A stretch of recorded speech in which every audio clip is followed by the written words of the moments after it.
अस्सलामु अलैकुम वरहमतुल्लाहि व बरकातुहू। मौजूद हैं मरी कचहरी चिका गली में। इम्तियाज़ अलवी साहब तशरीफ़ फरमा हैं। बंदा नाचीज़ अमजद अरबाब अब्बासी आपसे मुखातिब है। मुहर्रमुल हराम के मुक़द्दस अय्याम हैं और इस दौरान हमने मुख्तलिफ़ जो फोरम्स हैं उनके ऊपर जश्न की जो कैफियत है उसके बारे में बात की। यहाँ मरी बार के सेक्रेटरी साहब को बाकायदा हम दोनों ने अवामुन्नास की तरफ से, अहले इस्लाम की तरफ से तहरीरी दरख्वास्त दी है, जिसमें हमने ये गुजारिश की है कि जश्न चरागा और आतिशबाजी और इस तरह का कोई भी मामला जिसमें जश्न का समा हो, वो माह मुहर्रमुल हराम में योम आज़ादी का ताल्लुक बहुत ज़्यादा कलमा तैयबा के साथ है।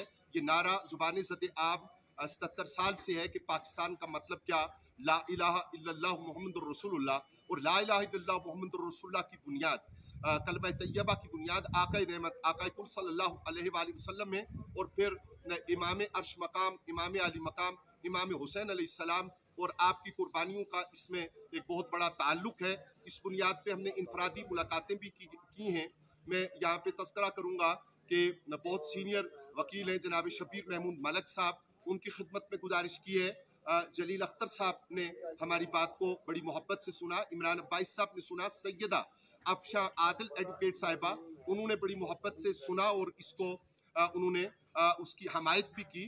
और ये तय पाया है कि इंशाअल्लाह रहमान बार के बाकायदा जो सदर और सेक्रेटरी साहब हैं वो इसका ऐलान भी करेंगे और तवक्को और उम्मीद है कि वो ऐलान करेंगे। हमें तवक्को तो ये थी कि जो तालीम याफ्ता तबका है उनके यहाँ इसकी ज़रूरत महसूस नहीं होनी चाहिए थी, लेकिन अब भी हम शुक्रगुजार हैं कि उन्होंने माह मुहर्रमुल हराम की तरफ तवज्जो दिलाने पे बजाय जश्न का अंदाज अपनाने के शुक्राने का अंदाज अपनाने पर इक्तफा का वादा किया है। उम्मीद करते हैं कि ये वादा पूरा होगा। ये वो आज़ादी के मराहिल जो माह मुहर्रमुल हराम में इस साल या आइंदा साल भी मुहर्रम करीम में आएंगे, उनमें हमें अपने रवैयों को दुरुस्त करना होगा। अपने रवैयों को, अपनी तबीयतों को खुशियों के बावजूद उन रवैयों को तहते कलमा तैयबा और तहते मोहब्बत अहले बैत अतार व सहाबा किराम रिज़वानुल्लाह अलैहिम अजमाइन, तहते खिलाफत राशिदा अलैहिमुर रिज़वान करना होगा।